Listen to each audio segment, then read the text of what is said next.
Hey guys, Brandon Woolham with CCM Magazine, and today we are hanging out with 19-year-old Christian rapper RandyB Funk. What's up, man? How are you doing, Brandon? Good, good. So a lot of folks watching this probably have no clue who RandyB Funk is. So we got to start out with you just kind of quick rundown on somebody who's never heard that name. Yeah.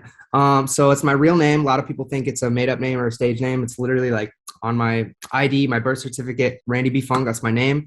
So I ran with it, and everyone would tell me that it sounded like a musician, sounded like a rapper or rock star's kind of name. So I kind of just went with it. And yeah, everyone always thinks I made it up, and they actually have to prove it sometimes. I'm like, no, look, it's literally here.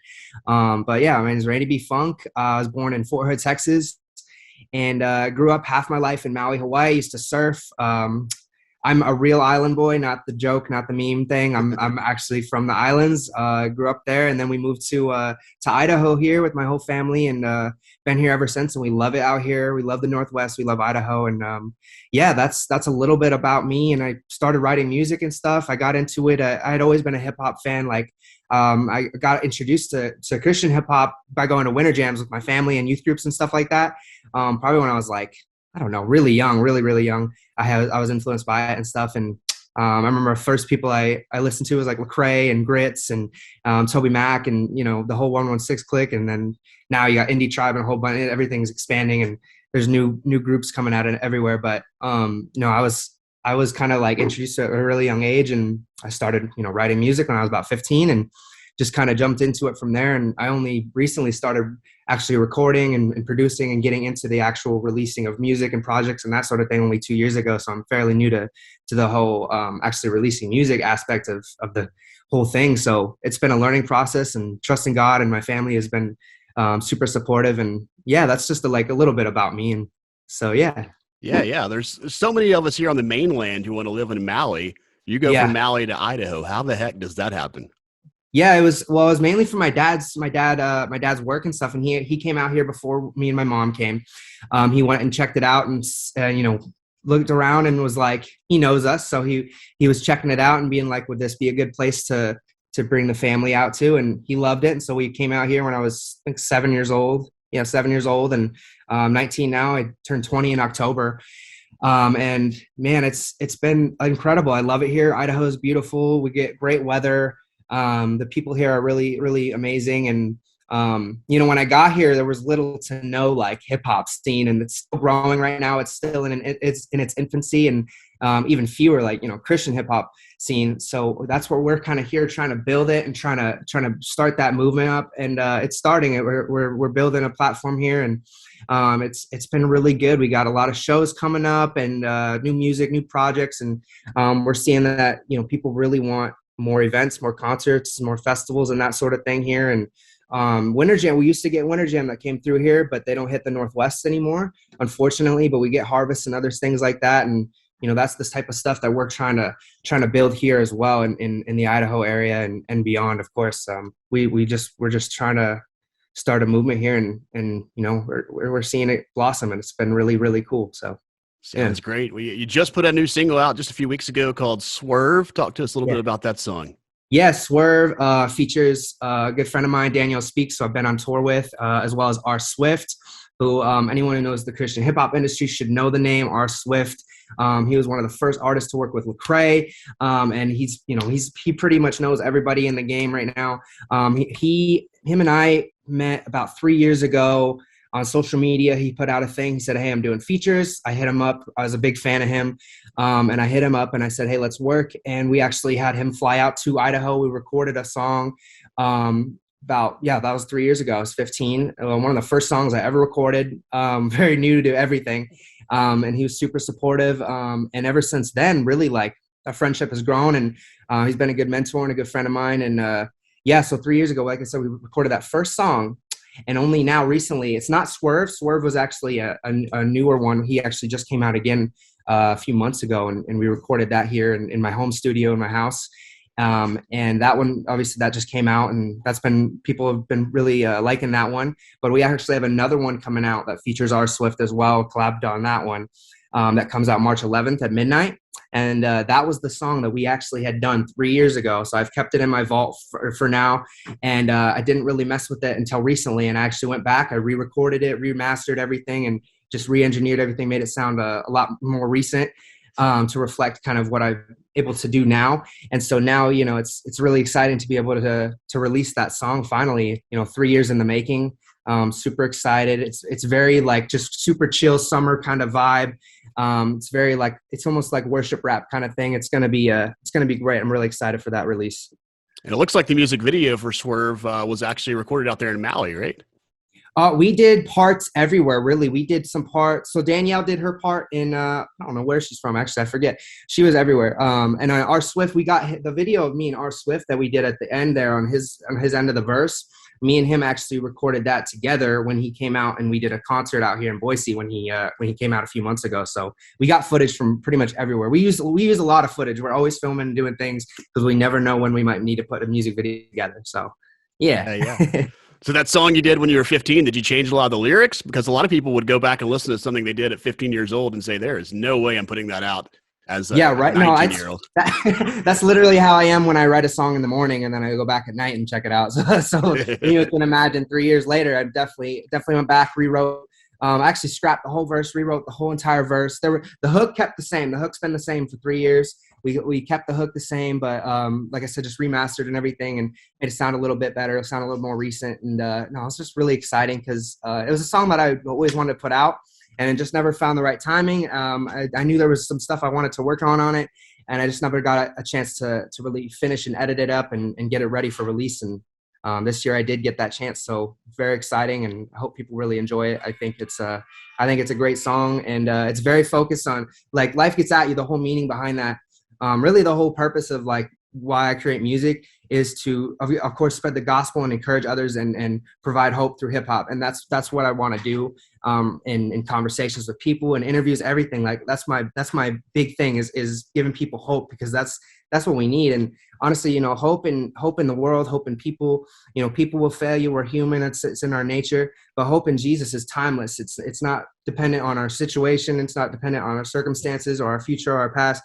It's not even dependent on us, because hope in Jesus is it's regardless of what's going on. It's always there. It's always active. And that's what I really try to spread. And the whole message of life gets at you is regardless of where you find yourself, life's going to get at you. It's going to be tough. It's going to be rough sometimes. But hey, you know, put your hope in Jesus, because honestly, it's a lot easier when you're leaning into Jesus. I found. So I hope that's this song, you know, impacts people in that way. That's our hope anyway. So yeah. Just a few days away from getting to hear that song, right? You say March 11th is when it comes out? Yeah, so later this week. Yeah, March 11th, coming right up. So hope you guys enjoy it. So when you were younger, you spent some time at Toby Mac's music camp, I saw. How was that experience? Man, okay, so Camp Electric was actually, I met so many great friends from there. I still keep in touch with quite a few of them. Camp Electric, I'm a big supporter, big believer, big fan of Camp Electric. I had such a great time. I think I went 3 summers in a row. And it was just the best experience. It's the people there were amazing. The staff, everybody there was amazing. And there's a concert every night. And I didn't know that the first time I went. It was so cool. I had never been to a camp that there was literally like a concert every night. And there was new artists and this and that. And I got, I remember NF came like the year before I started going, and I was so bummed because I'm a big NF fan, so I missed them by like a year. But I mean, I got to see Toby Mac. I've gotten to see Riley Clemens. So I'm a super big fan of her, and so many others. I mean, it was so much fun. I actually got Toby Mac's drummer to give me his drumsticks. I went up to him and I asked him for it before anyone else, and I got them. So I have them in my room somewhere. I think they're hung up on my shelf. But yeah, so no, I mean, there's so many little things like that and experiences that I just had such a blast going to. And man, I love Nashville. The city of Nashville's great, and I try to go as much as I can. We're planning on doing some shows and going down there and talking with some friends and meeting with some people down there this summer as well. So yeah, you have to stop by the office and hang out with us whenever you make it back to Music City. I would love that. Did I see right that you're working on a 3D music video right now? Was a 3D? Was it? Yeah, I saw that in one of the press releases. It said 3D music video. Is that correct? I think so. I think that's one of our plans this year. We have so many different like things we're going at right now. How does that even work? How do you shoot a 3D music video? You'll find out. You'll see. I guess I'll see. I guess no. Like I said, like we got so many so many plans this year, and we're chipping away at each one, and it's just been really fun. You know, I love my team, I love my family. Without them, I wouldn't be able to do this. You know, it takes supporters. It really does. When people say that, and they're like, you know, it's thank you to the supporters, to the listeners, everything. Like that's a genuine like appreciation, because without people who are supporting, without listeners, without family, friends, and the team that comes behind you and works with you alongside everything that you're doing, you know, it's really difficult to do it on your own. You know, I do a lot of the recording and stuff in my bedroom and stuff like that, but and that takes a lot of hours, a lot of effort, because I'm being my own recording engineer. You know, here's my, like, I got the headset on, right, the mic's over here in the corner, and I'm clicking the space bar on my Mac, and I'm sprinting over so I can get the right timing on the hook and everything, and all this type of stuff. And you know, that's the drive right there. That's the whole mission and the story and the you know, the experiences that really build you up as an artist and builds your character and keeps you humble, because, like, you know, being able to learn from everything that you're going through and being, you know, learning for, like, that's what me, like, I'm like, I never had like any music training or anything like that. I didn't go to school for any of this. Like, it's all like YouTube tutorials and trial and error. Like, that's really what it is. And that's still what it is today. Like, I look back 2 years ago, my first show I did was in was in a local high school out here, it was in the rain in the fall. And there was 3 people outside during a lunch break, and everyone else was obviously inside because they're not crazy. But 3 people were rocking out with me outside in the rain, and that was like my first show ever. And this last year, recently, I opened for KB, Wande, and Zonti in front of 4,500 people, fully sold out show at the Roaring Springs Water Park here. And I mean, if you asked me 2 years ago if I thought that I'd be 19 doing that, I was not 18 doing that, 18 when that happened. I definitely wouldn't have believed anybody telling me that. I said maybe when I'm 28 or 30 or something closer, maybe that I'll get that chance. But it came sooner than I expected. And, you know, when that moment came and went, I was like, well, you know, like, I can't believe that just happened. It took me a while to actually conceptual, like, you know, really realize that I actually had that chance. And I was just so humbled by that. And I was like, praise God for everything. Like, thank you to my family and everyone that's even put the work in every day. Like, you know, my family and I, we work every day at this. We do something. It's just like, you know, going to the gym or something. You don't have to have a full fitness routine, but get in there and do something. And that's kind of how we treat this music thing. That's kind of how we treat everything we do. We do something each day. We might not know every single thing about this industry yet, and we might not know every single thing that works and what doesn't work. But like I said, it's trial and error, and we get up and do something each day. And I think that's what life is all about. You just get up and do something and work towards what you want to do in life, and trust God along the way, and you'll get there. Love it. So was it always hip hop, or did it start out like with an acoustic guitar and you as a singer songwriter, and it kind of progressed into something hip hop? No, so I wasn't like Post Malone or anything where I was like a rock guy, and then I kind of went hip hop and then went back to rock, and like that's like I was always kind of hip hop. That was just kind of my route. I've tried, like, I'm a songwriter too, so you know, when I write hooks and choruses and that sort of stuff too, I'm really big on that. But personally, just my music style and just kind of like how I prefer to deliver my message and kind of express who I am and you know, my music is hip hop, and mainly it's because, like, I grew up listening to hip hop mostly, and it's my favorite genre of music. That's just what it is. I can't help it. That's just what I love. You know what I mean? But I'm a big rock fan. I love Red. I love 1,000 Foot Crutch and Skillet and Breaking Benjamin I mean, there's so many. But I'm a big fan of lots of different genres and different artists and styles of music. But for me personally, hip hop was always my thing and what I love to do, and it's just what I love. So I went with it. Love it. So you do a lot of community service work too, outside of the music stuff. What kind of drives that passion to get out there and help the community there in Boise? Yeah, you know, so when I was young in Maui, actually, me and my family, we would, there's a lot of homeless on the islands and stuff. And so what we would do would bring sandwiches and food and just different things down to the homeless people down at the beach and stuff there.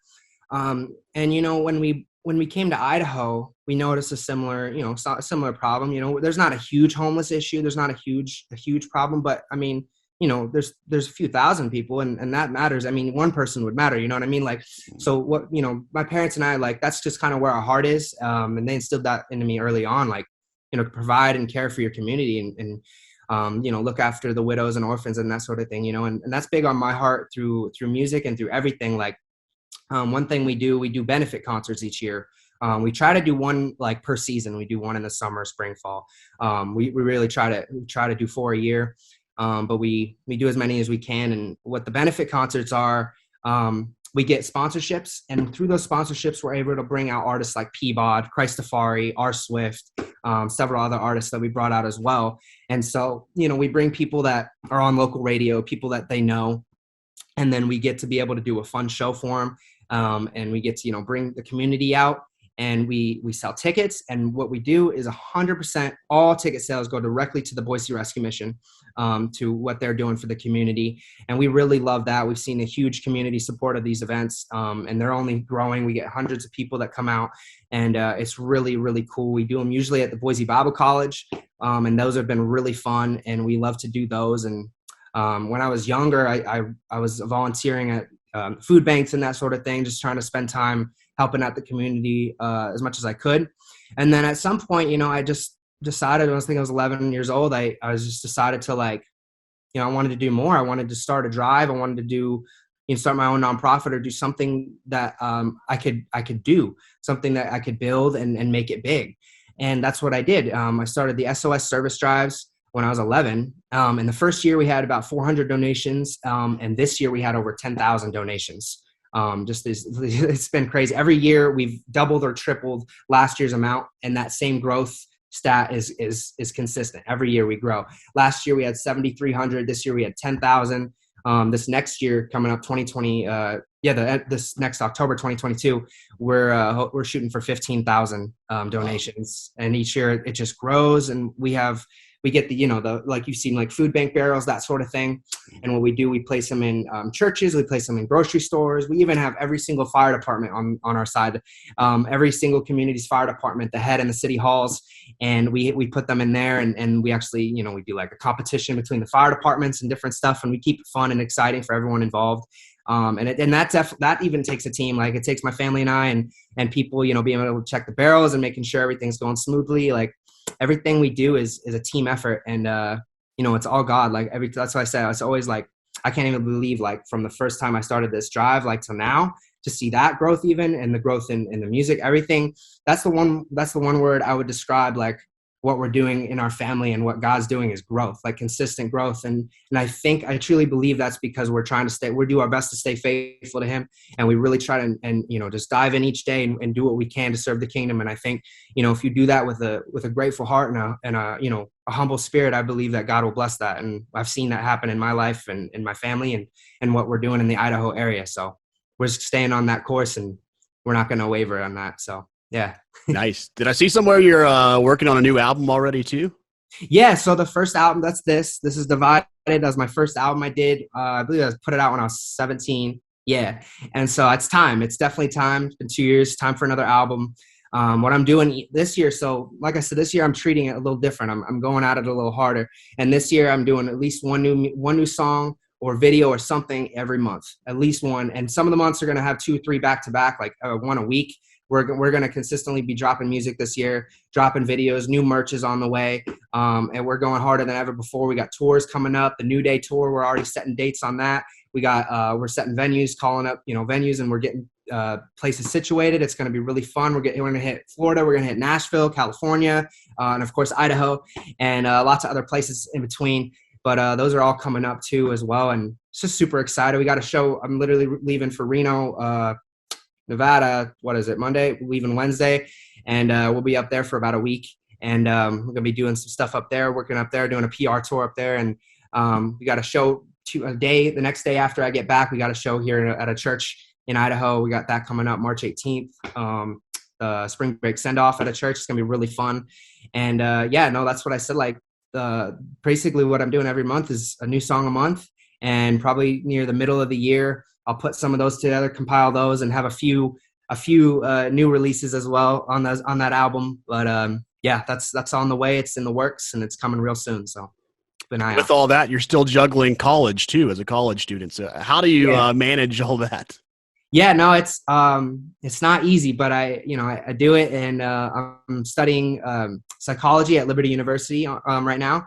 I'm taking online classes through Liberty University, and I absolutely love it. I love the classes. I love the professors there. It's been a really fun experience. And honestly, I'm almost done with my first year, so I'm almost a sophomore. I took some classes while I was in high school and stuff online, And I would definitely recommend that to anyone who's like my age. Definitely take some courses online if you're able to, prior to graduating high school, because it definitely makes things easier. And I'm on course to graduate a year sooner than if I had started later. So definitely good idea to do that. And yeah, like I'm chasing my degree right now. Hoping to get a BA in psychology through Liberty University.